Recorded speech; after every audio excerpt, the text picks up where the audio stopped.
नमस्कार, India voice देख रहे हैं आप और मैं हूं आपके साथ शिवम दुबे। इंडिया वॉइस के खास प्रोग्राम हरियाणा पंजाब में आप सबका स्वागत है। रुक करेंगे खबरों की ओर। आपको बता दें कि पहली खबर पटियाला से है, जहां पंजाब के पूर्व मुख्यमंत्री और BJP member captain Amarinder Singh के कोठी के बाहर 17 तारीख से अपनी मांगों को लेकर धरने पर बैठे किसानों के बीच देर रात किसान नरेंद्र पाल की तबीयत बिगड़ने के कारण उसे पटियाला के राजेंद्र अस्पताल लाया गया, जहां उसकी मौत हो गई। किसान नरेंद्र पाल के परिवार और किसान जत्थेबंदियों की तरफ से पंजाब सरकार से नरेंद्र पाल के परिवार को सरकारी नौकरी और 10 लाख का मुआवजा देने की मांग को लेकर पंजाब सरकार की तरफ से आज नरेंद्र पाल के परिवार को 5 लाख का मुआवजा और परिवार के मेंबर को सरकारी नौकरी देने की मांग पूरी कर दी गई है। तो वहीं आज पटियाला के एसडीएम की तरफ से धरने पर बैठे किसान जत्थेबंदियों के पास आकर पंजाब सरकार की चिट्ठी उनको सौंप दी गई।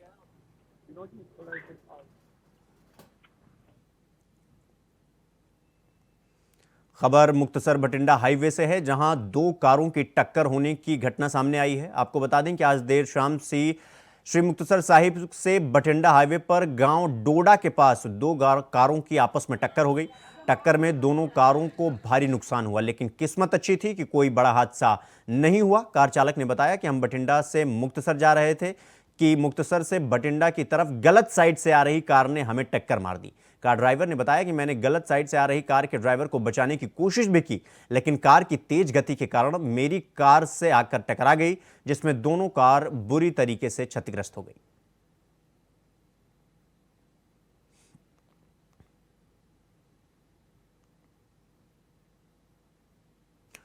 खबर खनौरी बॉर्डर से है, जहां किसानों और पुलिस के बीच झड़प के बाद हरियाणा पुलिस की बड़ी कार्रवाई देखने को मिली है। आपको बता दें कि पंजाब की सीमा में प्रवेश करने पर हरियाणा पुलिस ने किसानों के ट्रैक्टर और वाहनों को नष्ट कर दिया।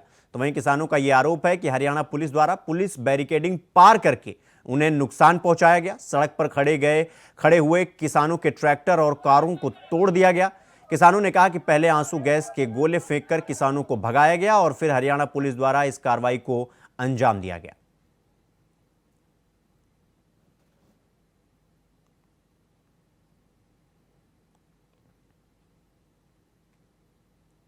खबरों में आगे बढ़ेंगे। अगली खबर लुधियाना से है, जहां टेक्सटाइल कारोबारियों ने और टेक्सटाइल एंड निटवेयर एसोसिएशन के प्रधान तरुण जैन बावा की अगुवाई में लुधियाना में बैठक की गई। आपको बता दें कि इस बैठक के दौरान टेक्सटाइल कारोबारियों ने एक स्वर में चीन से देश में अंडर बिलिंग लाए जा रहे फैब्रिक और रेडीमेड गारमेंट पर रोक लगाने की मांग की। इस दौरान तरुण जैन बाबा ने कहा कि चीन से फैब्रिक और रेडीमेड गारमेंट का आयात लगातार बढ़ता जा रहा है। इसके चलते देश की स्पिनिंग, फैब्रिक डाइन और रेडीमेड गारमेंट निर्माता इंडस्ट्री पर बेहद बुरा प्रभाव पड़ रहा है। प्रॉब्लम ये खाली लुधियाना की नहीं है। अगर हम टेक्सटाइल को थोड़ा सोचते हैं तो टेक्सटाइल पूरे हिंदुस्तान में है। अब जब है इतनी प्रोडक्शन है हमारी और हम कॉटन के बहुत बड़े उत्पादक करते हैं, कपास के, हमारी बैकबोन की इकॉनमी की बैकबोन है टेक्सटाइल्स। उस टेक्सटाइल्स में जब चाइनीज़ फैब्रिक आ रहा है वो एक बहुत बड़ा हिट कर रहा है। अब क्वेश्चन ये है कि चाइनीज़ आना चाहिए नहीं आना चाहिए, उससे कोई परेशानी नहीं है। देखो आज ग्लोबलाइजेशन है, हमारे प्रोडक्ट्स भी ऑल ओवर वर्ल्ड जाते हैं, वहाँ से भी आते हैं। पहले भी टीवी फ्रिज जितने आते थे चाइना वगैरह के, उसका कोई परेशानी, कोरिया से आते थे। बट क्वेश्चन सिर्फ ये है कि जो आ रहा है उसका रूट क्या है।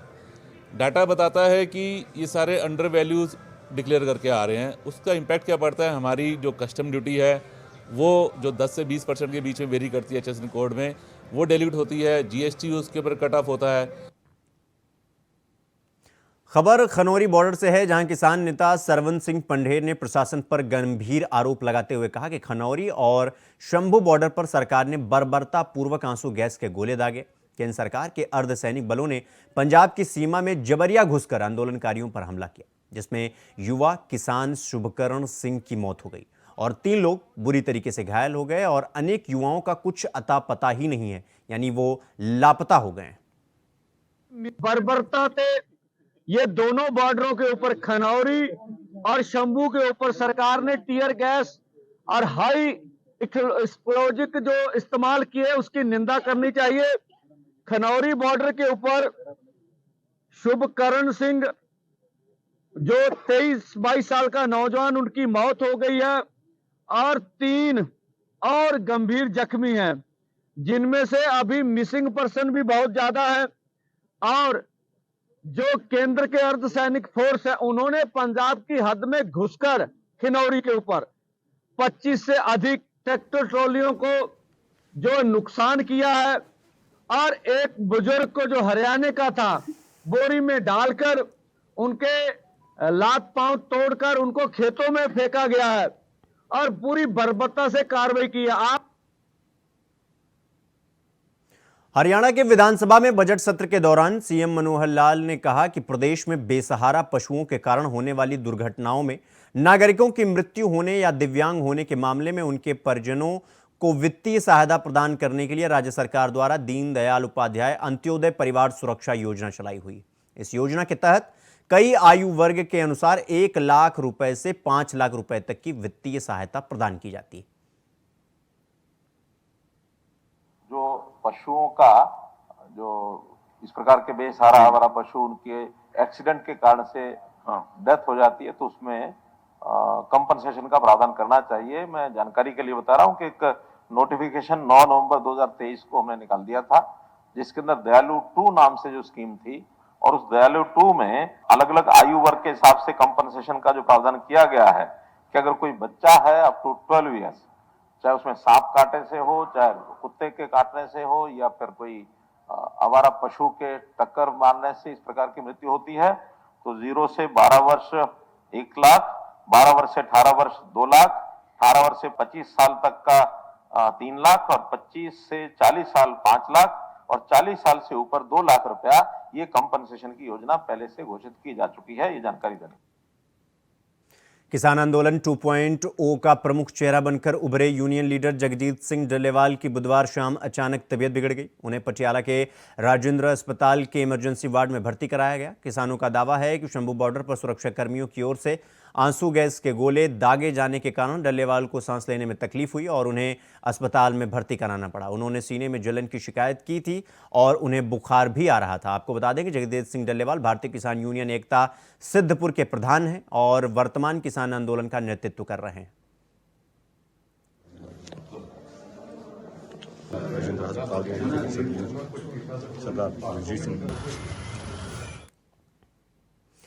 खबर यमुनानगर से है, जहां जगाधरी की गंगानगर कॉलोनी निवासी डिस्ट्रिक्ट टाउन प्लानिंग विभाग में पहुंचे, जहां गंगानगर के पास बिना CLU के अवैध कॉलोनी के निर्माण और प्लांटिंग की शिकायत जिला टाउन प्लानर को दर्ज कराई।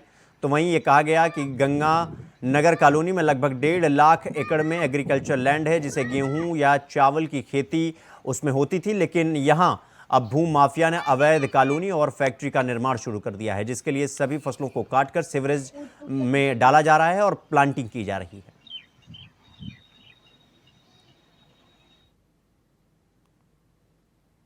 शंभू बॉर्डर पर किसानों को रोकने के लिए पुलिस ने आंसू गैस के गोले दागे। आपको बता दें कि जब आंसू गैस के गोले दागे जा रहे थे तब स्वास्थ्य शिविर एम्बुलेंस इस घटना को पूरी तरीके से देख रही थी। तो वहीं इस घटना का दृश्य चौंकाने वाला और बेहद चिंताजनक था। टीयर गैस ਜਿਹੜਾ ਕਿ ਸਾਡੇ ਹਸਪੀਟਲ ਤੋਂ ਆ ਦੇਖੋ 5 ਫੁੱਟ ਦੀ ਦੂਰੀ ਤੇ ਜਿੱਥੇ ਕਿ ਆਕਸੀਜਨ ਸਿਲੰਡਰਸ ਪਏ ਨੇ ਸਾਡੇ ਕੋਲ ਇੱਥੇ ਗਿਰਿਆ ਗਿਆ ਬਾਏ ਦਾ ਸਾਡੇ ਜਿਹੜੇ ਉਸ ਸਾਈਡ ਬੈਠੇ ਨੇ ਜਿਹੜੇ ਆਕਾ ਹੁਕਮਰਾਨ ਸਾਰੇ ਉਹਨਾਂ ਦੁਆਰਾ ਅਸੀਂ खबर पटियाला से है, जहां तेज रफ्तार का कहर देखने को मिला है। आपको बता दें कि माल रोड पर एक स्कूटी चालक महिला को अनजान वाहनों ने टक्कर मार दी, जिसके मौके पर मौजूद लोगों ने उसे जख्मी हालत में राजेंद्र अस्पताल में भर्ती कराया। साथ ही अस्पताल पहुंचने से पहले महिला की मौत हो गई। इस दौरान सूचना मिलते ही मौके पर पहुंची पुलिस ने अनजान वाहन चालक के खिलाफ मामला दर्ज कर आगे की कार्रवाई शुरू कर दी।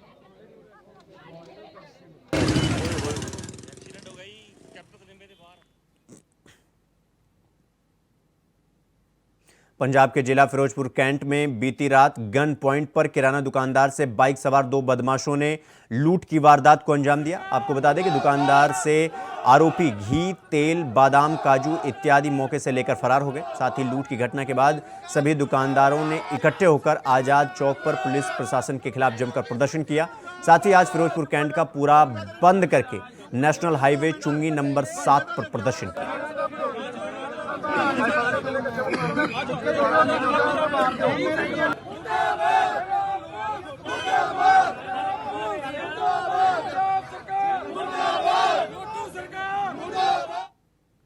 खबरों में आगे बढ़ेंगे। अगली खबर पटियाला से है, जहां किसानी संघर्ष के दौरान खनौरी बॉर्डर पर शहीद हुए शुभकरण सिंह की गोली लगने से मौत को लेकर आज किसान जत्थेबंदी के मेंबरों की तरफ से शुभकरण सिंह को शहीद का दर्जा देने की मांग और परिवार मेंबर को एक सरकारी नौकरी और 10 लाख रुपए का मुआवजा देने की मांग की गई। आपको बता दें कि किसान नेताओं की तरफ से कहा गया कि जब तक सरकार शुभकरण सिंह को शहीद का दर्जा और परिवार मेंबर को 10 लाख रुपए और एक सरकारी नौकरी नहीं देती, हम शुभकरण का पोस्टमार्टम नहीं करवाएंगे। अब देखना होगा कि सरकार की तरफ से इनकी मांगें पूरी की जाएंगी या नहीं। ਮੰਗ ਸਾਡੀ ਹੈਗੀ ਹੈ ਜੀ, ਜੋ ਕਿਸਾਨ ਦਾ ਸੰਘਰਸ਼ ਦਾ ਸ਼ਹੀਦ ਹੋਇਆ ਮੁੰਡਾ ਸਾਡਾ 22 ਸਾਲ ਦਾ ਮੁੰਡਾ ਸੀ ਔਰ ਸਾਰਾ ਪਰਿਵਾਰ ਛੋਟੀ ਕਿਸਾਨੀ ਦੇ ਵਿੱਚੋਂ ਆਇਆ ਸੀ। ਇਹ 2.5 ਏਕੜ ਜ਼ਮੀਨ ਹੈ ਔਰ ਇਹਦੀ ਇੱਕ ਸਿਸਟਰ ਹੈ, ਇੱਕ ਸਿਸਟਰ ਵਿਆਹੀ ਹੋਈ ਹੈ ਔਰ ਇਹਦਾ ਬਾਪ ਹੈ ਜੋ ਥੋੜਾ ਜਿਹਾ ਮੈਂਟਲੀ ਤੌਰ ਤੇ ਸਿੱਧਾ ਸਾਦਾ ਹੀ ਹੈ ਪਰਿਵਾਰ ਦੇ ਵਿੱਚ, ਹੈ ਨਾ। ਸੋ ਸਾਡੀ ਮੰਗ ਹੈ ਵੀ ਇਸ ਪਰਿਵਾਰ ਨੂੰ ਕੰਪਨਸੇਸ਼ਨ ਦਿੱਤੀ ਜਾਵੇ ਔਰ ਸ਼ਹੀਦ ਦਾ ਦਰਜਾ ਦਿੱਤਾ ਜਾਵੇ ਜੀ। ਔਰ ਸਾਡੀ ਲੀਡਰਸ਼ਿਪ ਨੇ ਮੰਗ ਰੱਖੀ ਹੈ ਪੰਜਾਬ ਸਰਕਾਰ ਦੇ ਸਾਹਮਣੇ ਔਰ ਜਲਦੀ ਤੋਂ ਜਲਦੀ ਉਮੀਦ ਹੈ ਵੀ ਫੈਸਲਾ ਦੇਊਗੀ ਪੰਜਾਬ ਸਰਕਾਰ ਜੀ। ਸਾਡੇ ਪ੍ਰਧਾਨ ਜੀ ਮੌਕੇ ਤੇ ਸੀ ਜੀ। ਹਾਂ, ਜਿਹੜੀ ਉਹਨਾਂ ਨਾਲ ਮੇਰੀ ਡਿਸਕਸ ਹੋਈ ਹੈ, ਉੱਥੇ ਅਥਰੂ ਗੈਸ ਦੇ ਪਹਿਲਾਂ ਗੋਲੇ ਸਿੱਟੇ ਗਏ ਆ, ਕਿਉਂਕਿ ਜਦੋਂ ਜਥੇਬੰਦੀਆਂ ਨੇ ਅਨਾਉਂਸ ਕਰਤਾ ਨਾ ਵੀ ਹੱਥ ਖੜੇ ਕਰਕੇ ਅਸੀਂ ਅੱਗੇ ਜਾਵਾਂਗੇ ਔਰ ਜਦੋਂ ਸਰਕਾਰ ਨੂੰ ਇਹ ਪਤਾ ਲੱਗਿਆ ਵੀ ਤਾਂ ਬਹੁਤ ਸ਼ਾਂਤਮਈ ਤਰੀਕੇ ਨਾਲ ਜਿਹੜਾ ਕਿਸਾਨ ਆ ਸੰਘਰਸ਼ ਲੜਨਗੇ, ਸੋ ਉਹਨਾਂ ਨੇ ਫਿਰ ਇਸ ਨੂੰ ਭੜਕਾਉਣ ਵਾਸਤੇ ਅਥਰੂ ਗੈਸ ਸਿੱਟੀ ਹੈ। ਅਥਰੂ ਗੈਸ ਸਿੱਟਣ ਦੇ ਨਾਲ ਵੀ ਉਹਨਾਂ ਨੇ ਫਿਰ ਗੋਲੀ ਚਲਾਈ ਹੈ ਜੀ। बुलेटिन में रुकेंगे एक छोटे से ब्रेक के लिए। खबरों का सिलसिला जारी है, फौरन लौट रहे हैं। ब्रेक के बाद एक बार फिर आप सबका स्वागत है मेरे साथ। रुक करेंगे अगली खबर की ओर। आपको बता दें कि पटियाला किसान आंदोलन के दौरान दीप सिद्धू की माता आज पटियाला के सरकारी राजेंद्र अस्पताल पहुंची, जहां उन्होंने जगजीत सिंह डलवाल का हालचाल पूछा और कहा, जो मनोहर सरकार और हरियाणा सरकार हमारे किसानों के ऊपर आंसू गैस के गोले छोड़ रही है। कल भी एक छोटी उम्र का नौजवान किसान शहीद हुआ है, जो कि बहुत दुख की खबर है। हरियाणा सरकार एक तरफ मीटिंग की बात कर रही है तो वहीं दूसरी तरफ लोगों पर आंसू गैस के गोले छोड़ रही है। हरियाणा के यमुनानगर में हनी ट्रैप में फंसाकर एक व्यक्ति को ठगने का मामला सामने आया है। आपको बता दें कि जगाधरी की रहने वाली सास बहू पर आरोप लगे हैं। जानकारी के मुताबिक जगाधरी में एक व्यक्ति ने महिला को नौकरी पर रखा था। उन दोनों ने व्यक्ति से 5 लाख रुपए की डिमांड की, साथ ही पैसे ना देने पर रेप का केस दर्ज करवाने की धमकी भी दी, जिसके बाद पीड़ित ने पुलिस को इसकी जानकारी दी और पुलिस ने जाल बिछाकर 1 लाख रुपए लेते हुए सास बहू को रंगे हाथों दबोच लिया। इस दौरान पुलिस ने आरोपियों के खिलाफ मामला दर्ज कर आगे की कार्रवाई शुरू कर दी।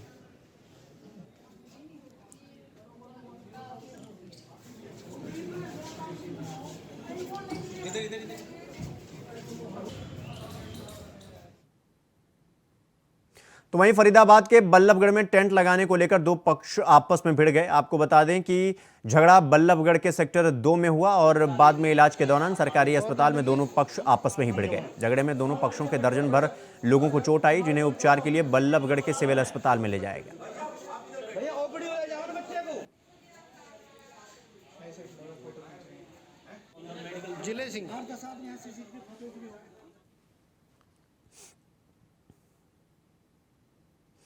अगली खबर अंबाला से है, जहां एक लाइटर को लेकर हुए विवाद में फायरिंग किए जाने का मामला सामने आया है। आपको बता दें कि एक शख्स ने दुकानदार से सिगरेट जलाने वाला लाइटर खरीदा। इस दौरान हुई बहस के बाद दुकानदार के बीच बच बचाव कर रहे पड़ोसी पर 3 बदमाशों ने फायरिंग कर दी, जिसमें 2 लोग बुरी तरीके से घायल हो गए, जिन्हें अंबाला कैंट सिविल हॉस्पिटल में भर्ती करवाया गया है, जहां उनका इलाज चल रहा है। हालांकि सूचना पर पहुंची पुलिस के आला अधिकारी एसएचओ नरेश कुमार ने बताया कि एक्यूज्ड की पहचान कर ली गई है और उन्हें जल्द ही गिरफ्तार कर लिया जाएगा। थोड़ा बता दोगे? तो वहीं आज भारतीय किसान यूनियन चढ़ूनी ग्रुप के नेतृत्व में ग्रामीणों द्वारा मुस्तफाबाद रेलवे स्टेशन पर पैसेंजर ट्रेन के ठहराव की मांग को लेकर रेलवे ट्रैक पर बैठ गए। आपको बता दें कि तकरीबन 3 साल से ग्रामीण पैसेंजर ट्रेन की मांग को लेकर कई बार डीआरएम कार्यालय अंबाला और स्टेशन मास्टर को ज्ञापन भी दे चुके हैं और मीटिंग भी कर चुके हैं, लेकिन 30 नवंबर को इसी मांग को लेकर डीआरएम ऑफिस अंबाला में धरना प्रदर्शन भी दिया गया था। उसी वक्त डीआरएम साहब ने 1 महीने का समय मांगा था और 3 महीना गुजर जाने के बाद भी ट्रेन का ठहराव नहीं किया गया। इसीलिए आज मजबूर होकर पंचायत करने के बाद रेलवे ट्रैक को जाम कर दिया गया।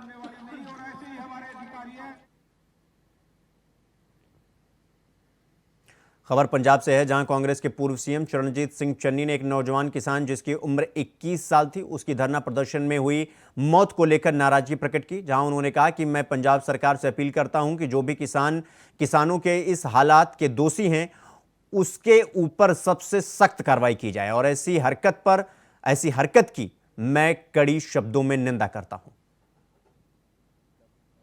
देखो ये ਜਿਹੜੀ ਗੋਲੀ ਚੱਲੀ ਹੈ, ਇਹ ਜਿਹੜੇ ਅਥਰੂ ਗੈਸ ਚੱਲੇ ਹੈ, ਜਿਹੜੇ ਲਾਠੀ ਚਾਰਜ ਹੋਇਆ ਇਹ ਪੰਜਾਬ ਦੀ ਧਰਤੀ ਤੇ ਹੋਇਆ ਤੇ ਪੰਜਾਬ ਸਰਕਾਰ ਤੁਰੰਤ ਇਹ ਕਤਲ ਦਾ ਪਰਚਾ ਦਰਜ ਕਰੇ। ਲਾਠੀ ਚਾਰਜ ਜਿਹੜਾ ਹੋਇਆ ਤੇ ਗੈਸ ਅਥਰੂ ਗੈਸ ਛੱਡੇ ਸਾਡੀ ਜਗ੍ਹਾ ਦੇ ਵਿੱਚ ਸਾਡੇ ਨੌਜਵਾਨ ਸਾਡੇ ਕਿਸਾਨ ਫੱਟੜ ਹੋਏ ਹੈ, ਉਹਨਾਂ ਦਾ FIR ਦਰਜ ਕਰਕੇ ਜਿਹੜੇ ਜ਼ਿੰਮੇਵਾਰ ਲੋਕ ਹੈ ਉਹਨਾਂ ਨੂੰ ਹਿਰਾਸਤ ਵਿੱਚ ਲਵੇ ਤਾਂ ਕਿ ਪੰਜਾਬ ਦੇ ਲੋਕਾਂ ਨੂੰ ਥੋੜਾ ਧੀਰਜ ਮਿਲੇ ਔਰ ਕਿਉਂ ਨਾ ਹੋਵੇ कार्रवाई। किसान आंदोलन धीरे धीरे तेज होता जा रहा है। आपको बता दें कि किसान नेता अलग अलग रणनीति बनाकर सरकार को अपनी मांगों को मजबूत करने के लिए विवश कर रहे हैं। तो वहीं आज पूरे प्रदेश में भारतीय किसान यूनियन के प्रदेश अध्यक्ष गुरनाम सिंह चड़ूनी के आह्वान पर सभी जिले में 2 घंटे के लिए हाईवे को जाम कर दिया गया था। आपको बता दें कि किसान नेताओं का कहना है कि खनौरी बॉर्डर पर शुभकर्ण की जो मौत हुई है वो पुलिस की गोली से हुई है। गुरनाम सिंह चड़ूनी ग्रुप यमुनानगर के डायरेक्टर मनदीप रोड छप्पर का कहना है कि 21 साल के किसान शुभकर्ण की मौत के लिए सरकार और प्रशासन जिम्मेदार है। उसको गलत तरीके से मारा गया। ऐसी निकम्मी सरकार को हम आईना दिखाना चाहते हैं।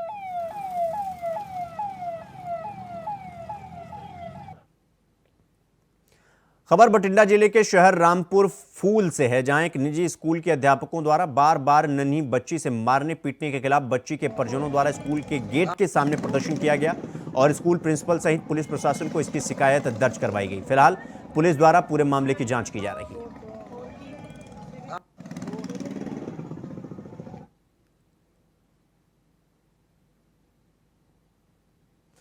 अगली खबर पटियाला से है, जहां आज राजेंद्र अस्पताल में भर्ती जगजीत सिंह डल्लेवाल और सरवन सिंह पंडे ने मीडिया को संबोधित करते हुए कहा कि यह बहुत दुख की बात है कि जिस समय शुभकर्ण को गोली मारी जा रही थी उस समय पंजाब पुलिस पीछे हट गई। उन्होंने कहा कि हरियाणा सरकार द्वारा किसानों को सीधे तौर पर निशाना बनाया जा रहा है। ऐसा तब होता है जब 2 पक्ष जनता के आमने सामने होते हैं, लेकिन यह बहुत दुखद है कि सशस्त्र बलों ने शांतिपूर्वक प्रदर्शन कर रहे किसानों पर हमला कर दिया, गोलीबारी की, जिसमें शुभकर्ण सिंह की मौत हो गई।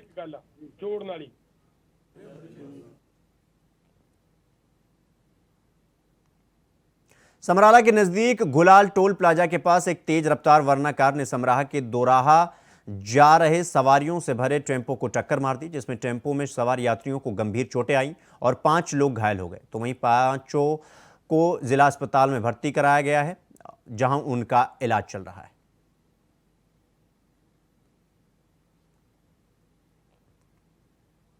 खबरों में आगे बढ़ेंगे। अगली खबर शंभू बॉर्डर से है, जहां कल हुई गहमागहमी के बाद आज माहौल थोड़ा शांत दिखाई दे रहा है। किसान शंभू बॉर्डर पर ही डटे हैं, हालांकि संख्या कुछ जरूर कम हो गई। किसानों का कहना है कि जब नेता आदेश करेंगे तो वो दिल्ली जरूर जाएंगे। आगे उन्होंने ये कहा कि हम रुकने वाले नहीं हैं, सरकार चाहे जितना भी जोर लगा ले, हम दिल्ली जाकर ही दम लेंगे।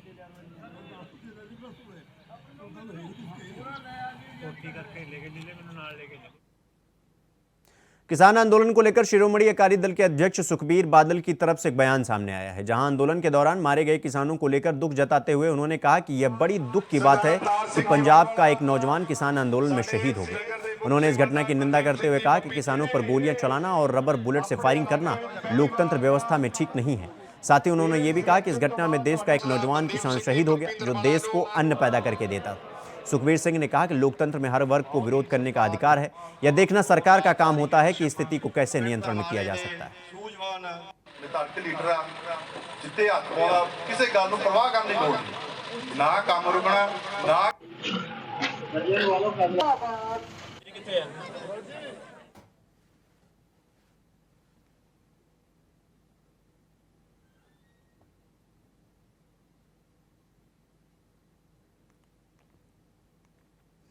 अगली खबर पठानकोट से है, जहां संयुक्त किसान मोर्चा की ओर से पिछले कुछ दिनों से केंद्र सरकार के खिलाफ धरना प्रदर्शन दिया जा रहा है, जिसके चलते पंजाब हरियाणा बॉर्डर पर दिल्ली जाने के लिए किसान मोर्चा संभाले हुए हैं। तो वहीं पंजाब के अलग अलग टोल प्लाजा भी फ्री करवाए गए। यही नहीं, अब संयुक्त किसान मोर्चा के ऐलान पर किसान नेताओं की ओर से भाजपा के नेताओं के घरों का घेराव करना भी शुरू कर दिया गया है, जिसके चलते आज पठानकोट के विधायक व पूर्व भाजपा प्रदेश अध्यक्ष रह चुके अश्वनी शर्मा के घर का घेराव संयुक्त किसान मोर्चा के बैनर तले किया गया। समझाओ कि किसानों से तशद्दुद ना करो।